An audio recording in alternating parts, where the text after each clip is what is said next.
Hello friends, welcome to yes classes. आज हम पढ़ने वाले हैं भारतीय संविधान के स्रोत और उनके भागों के महत्वपूर्ण प्रश्नों को। अगर आपने हमारे वीडियो को सब्सक्राइब नहीं किया है तो जल्दी से सब्सक्राइब कर लीजिए और वीडियो को लाइक ज़रूर कर दीजिए। हमारा आज का पहला टॉपिक है संविधान का स्रोत।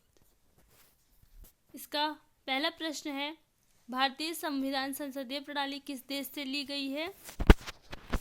तो इंग्लैंड से ली गई है, जो कि इसका सही आंसर है।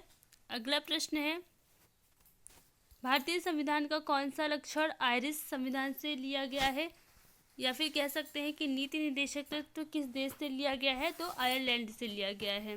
अगला प्रश्न है, भारतीय संविधान का सबसे बड़ा एकाकी स्रोत, अर्थात कह सकते हैं कि भारतीय संविधान का जो सबसे बड़ा पार्ट है वो कहाँ से लिया गया है? तो गवर्नमेंट ऑफ इंडिया एक्ट 1935 से लिया गया है। अगला प्रश्न है, भारतीय संविधान का संघीय व्यवस्था कहाँ से ली गई है, या संघीय व्यवस्था प्रणाली किस देश से ली गई है? तो कनाडा से ली गई है। इसका सही आंसर हो जाएगा कनाडा। अगला प्रश्न है, संविधान में समवर्ती सूची की प्रेरणा कहाँ से ली गई है? समवर्ती सूची जो है वो ऑस्ट्रेलिया से लिया गया है, जो कि इसका सही आंसर हो जाएगा। अगला प्रश्न है,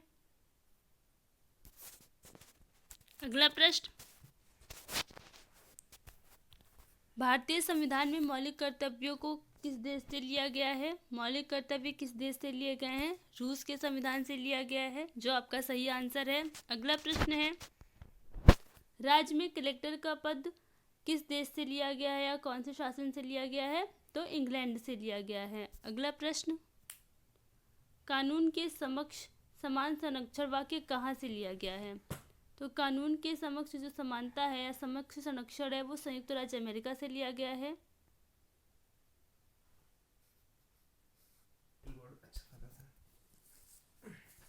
तो संयुक्त राज्य अमेरिका सही आंसर है। सर्वोच्च न्यायालय की व्यवस्था भारतीय संविधान ने किस देश के संविधान से ली है? तो संयुक्त राज्य अमेरिका से ली है। अगला प्रश्न है, भारतीय संविधान में जो संशोधन प्रक्रिया है वो किस देश से अपनाई गई है? संशोधन प्रक्रिया जो है वो दक्षिण अफ्रीका से ली गई है, और ये आर्टिकल किस में है? 368 में है। आर्टिकल 368 में है। भाग कौन सा है? 20। अगला प्रश्न देखते हैं, विधि के समक्ष समानता कहाँ से ली गई है? तो ये इंग्लैंड से लिया गया है, जो कि सही आंसर है। और अगला प्रश्न देखते हैं, वह संवैधानिक दस्तावेज कौन सा है जिसका भारतीय संविधान तैयार करने में गहरा प्रभाव पड़ा था? तो भारत सरकार अधिनियम 1935। यह प्रश्न आगे भी था। अगला प्रश्न देखते हैं, भारत के राष्ट्रपति की आपातकालीन शक्तियाँ किस देश से ली गई हैं? आपातकालीन शक्तियाँ जर्मनी के वाइमर संविधान से ली गई हैं, जो कि आपातकालीन शक्तियाँ जो हैं वो 352 से लेके 360 तक दी गई हैं, तो इस बात को याद रखिएगा। अगला प्रश्न है, भारत के संविधान में मूल अधिकार किस देश से लिया गया है? मूल अधिकार कौन से देश से अपनाया गया है? तो संयुक्त राज्य अमेरिका से लिया गया है। और मूल अधिकार किस भाग में है? तो जो मूल अधिकार है वो भाग 3 में है। अगला प्रश्न है, संविधान में कानून द्वारा स्थापित शब्दावली किस देश के संविधान से ली गई है? जो कानून द्वारा स्थापित शब्दावली है वो कौन से संविधान से ली गई है? तो जापान के संविधान से ली गई है। महाभियोग प्रक्रिया किस देश के संविधान से ली गई है? तो संयुक्त राज्य अमेरिका से ली गई है। महाभियोग की जो प्रक्रिया है वो संयुक्त राज्य अमेरिका से ली गई है। इसी बात पे बता दीजिए कि राष्ट्रपति पर महाभियोग किस अनुच्छेद के द्वारा लगता है? तो अनुच्छेद 61 के द्वारा लगता है। अगला प्रश्न है, न्यायिक पुनर्विलोकन की प्रक्रिया भारतीय संविधान में कौन से देश से ली गई है? तो न्यायिक पुनर्विलोकन की जो प्रक्रिया है वो भी यूएसए से ली गई है, तो आपका सही आंसर क्या हो जाएगा? यूएसए। अगला प्रश्न है, प्रस्तावना की भाषा किस देश से ली गई है? तो प्रस्तावना की जो भाषा है वो ऑस्ट्रेलिया से ली गई है। भाषा तो ऑस्ट्रेलिया से ली गई है, और प्रस्तावना की जो संकल्पना है वो कहाँ से ली गई है? वो यूएसए से ली गई है। इस बात को याद रखिएगा। अगला प्रश्न है, तो अब हम पढ़ने वाले हैं कुछ विस्तार से कि कौन से देश से कौन कौन सी चीज़ें ली गई हैं। तो सबसे पहले है ब्रिटेन से हमने ब्रिटेन के संविधान से क्या क्या अपनाया है जो कि भारतीय संविधान में है। तो संसदीय शासन प्रणाली जो है वो ब्रिटेन के संविधान से अपनाई गई है। संसदीय विशेषाधिकार भी जो है वो भी ब्रिटेन के संविधान से है। विधि का शासन, विधायी प्रक्रिया, एकल नागरिकता, ये सब जो है ब्रिटेन के संविधान से लिया गया है। चुनाव में सर्वाधिक मत के आधार पर जीत की प्रक्रिया है, ये भी। मंत्रिमंडल प्रणाली, परमाधिकार लेख, द्विसदनात्मक व्यवस्था, ये सब ब्रिटेन से लिया गया है। अगला संयुक्त राज्य अमेरिका से। संयुक्त राज्य अमेरिका से हमने क्या क्या अपनाया है, अपने देश के संविधान में क्या क्या लिया है। तो मूल अधिकार, न्यायिक पुनर्विलोकन की प्रक्रिया है, संविधान की सर्वोच्चता है, राष्ट्रपति पर महाभियोग, उपराष्ट्रपति का पद और उद्देशिका का विचार जो है वो यूएसए से लिया गया है। कनाडा से क्या क्या लिया गया है। कनाडा से लिया गया है एक सशक्त केंद्र के साथ अर्धसंघ सरकार का स्वरूप अर्थात संघीय शासन। अवशिष्ट शक्तियाँ केंद्र के पास रहेंगी, अवशिष्ट शक्तियाँ जो है वो केंद्र के पास रहेंगी। अवशिष्ट शक्तियाँ किस अनुच्छेद में है, भारत के संविधान में 248वें अनुच्छेद में है। शक्ति विभाजन की प्रक्रिया जो है वो भी कनाडा से लिया गया है, संघ राज्य के बीच जो शक्ति विभाजन है। राज्यपाल की नियुक्ति जो है वो भी लिया गया कहाँ से, कनाडा से। उच्चतम न्यायालय का परामर्शी न्याय निर्णय, ये भी कनाडा से लिया गया है। अगला आयरलैंड आ जाता है। आयरलैंड से हमने क्या लिया है, राज्य के नीति निदेशक तत्व, ये बहुत ही ज़्यादा महत्वपूर्ण है। राष्ट्रपति द्वारा राज्यसभा में साहित्य, कला, विज्ञान, समाज सेवा आदि के क्षेत्रों में जिन व्यक्तियों को चयन किया जाता है या मनोनयन किया जाता है, राष्ट्रपति के निर्वाचन संबंधी प्रक्रिया भी है।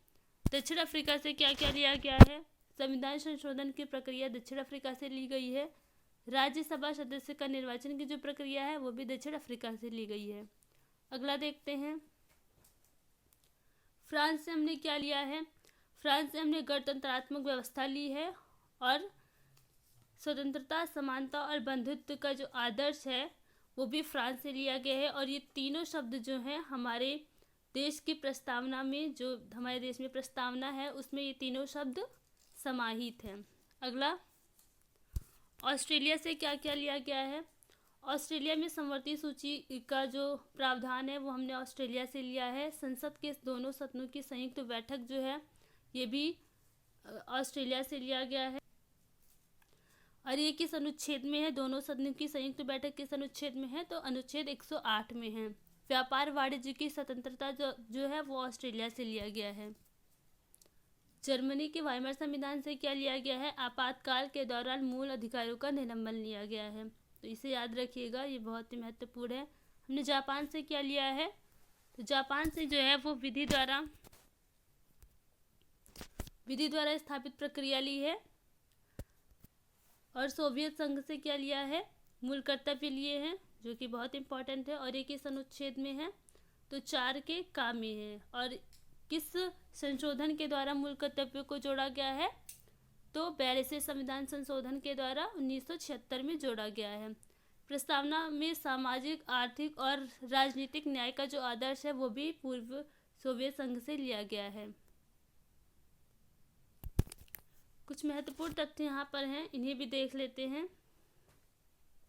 संविधान का अधिकांश भाग भारत शासन अधिनियम 1935 से लिया गया है, हमने अभी आगे देखा था। जैसे न्यायपालिका है, कैग है, अध्यादेश, लोक सेवा आयोग, आपात उपबंध है। लोक सेवा आयोग कौन से अनुच्छेद में है, तो 315 आर्टिकल 315 में है। आपात उपबंध जो है वो आर्टिकल 368 में है। संविधान सभा कांग्रेस थी और कांग्रेस भारत है, ये किसने कहा था, ग्रेनविल ऑस्टिन ने कहा था। ये बहुत ही महत्वपूर्ण प्रश्न है। अगला देखते हैं, संविधान की प्रस्तावना हमारे दीर्घकालिक सपनों का विचार है, किसने कहा था, सर अल्लादी कृष्णस्वामी अय्यर ने कहा था।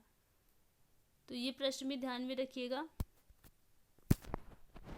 प्रस्तावना हमारे संप्रभु लोकतांत्रिक गणराज्य का भविष्य फल है, किसने कहा था, तो के.एम. मुंशी जी ने कहा था। सामाजिक और आर्थिक लोकतंत्र की वास्तविक लक्ष्य का अंतिम उद्देश्य है। यह किसने कहा था? डॉक्टर भीमराव अम्बेडकर जी ने कहा था।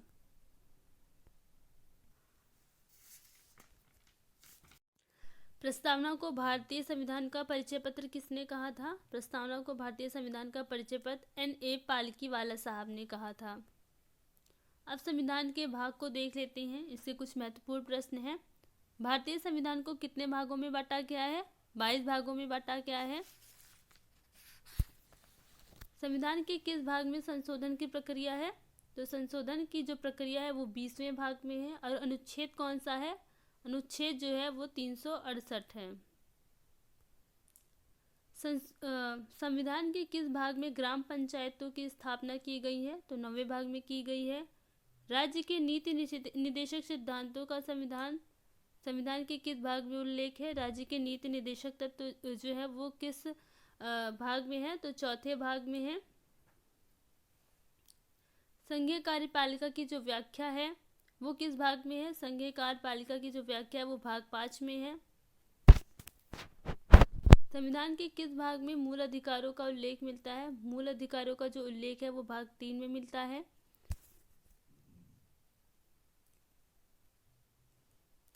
और ये किस अनुच्छेद के अंतर्गत आते हैं? तो अनुच्छेद 12 से अनुच्छेद 35 तक। संविधान के किस भाग में नागरिकता का वर्णन है? तो नागरिकता का जो वर्णन है वो भाग 2 में है। और आर्टिकल जो है इसका वो है 2 से 11। अनुच्छेद 2 से 11 तक इसका वर्णन किया गया है। मूल कर्तव्यों का उल्लेख संविधान के किस भाग में है? मूल कर्तव्य का जो उल्लेख है वो संविधान के भाग 4 के काम में है। और मूल कर्तव्य मूल रूप से कितने थे? तो मूल रूप से 10 मूल कर्तव्य थे, परंतु इनकी एक संख्या बढ़ा दी गई है। अब ये 11 हैं। और 11वां जो मूल कर्तव्य है वो क्या था? वो था कि जो 14 वर्ष से कम के बच्चे हैं उनके जो संरक्षक होंगे उनको शिक्षा दिलाना अनिवार्य होगा। और ये किस संशोधन के अंतर्गत किया गया था? तो 86वें संविधान संशोधन 2002 के अंतर्गत किया गया था। मूल कर्तव्य स्वयं संविधान के मूल संविधान में नहीं था, मतलब मूल संविधान में मूल कर्तव्य नहीं थे। तो मूल कर्तव्य किस संशोधन के तहत जोड़ा गया था? तो 42वें संविधान संशोधन 1976 के तहत मूल कर्तव्य को जोड़ा गया था। अगर आपको हमारी वीडियो पसंद आई हो तो वीडियो को लाइक कीजिए, चैनल को सब्सक्राइब जरूर से कर लीजिए। धन्यवाद।